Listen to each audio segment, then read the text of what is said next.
Right, in this section, I am going to take you through the basics of cryptocurrency. I am going to explain in very simple terms what it is, okay? Because it's a minefield. A lot of people look at the term cryptocurrency and they get confused, they get put off because it sounds maybe quite complicated.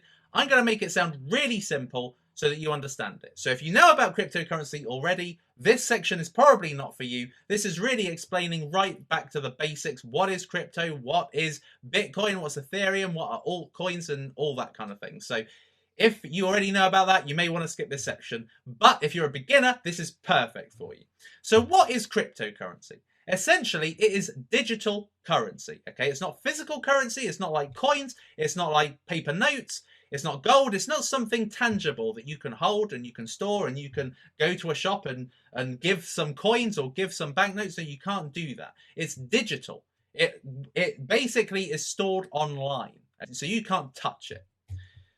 And it's held and stored online in a blockchain. Okay, so a blockchain is a public ledger of all transactions. So if you buy Bitcoin, that is held in a ledger. Okay, so the amount of whatever cryptocurrency you hold is stored on the blockchain of that particular cryptocurrency.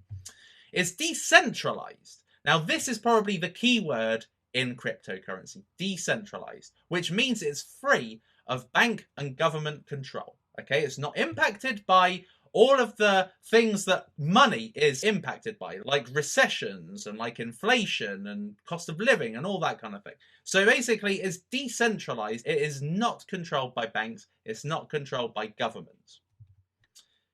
Now, Bitcoin is where cryptocurrency all started. It started in 2009, and essentially the whole vision was to essentially bring freedom in money. Okay, so you can hold money that isn't impacted by centralized governments, by centralized organizations, by banks, all of that kind of thing. So it's basically to have a method of payment that isn't impacted by centralized entities. And Bitcoin is where it all started. It was the first main cryptocurrency, and still to this day is like the McDonald's of cryptocurrency. And I'm going to be explaining a little bit more about Bitcoin in a while. And then you've got all the altcoins, which is basically everything else, like Ethereum and Ripple and Dash and Digibyte and Litecoin. They are all altcoins. Bitcoin is Bitcoin, okay? And everything other than Bitcoin is an altcoin or alternative coin, essentially. So that is what cryptocurrency comprises of.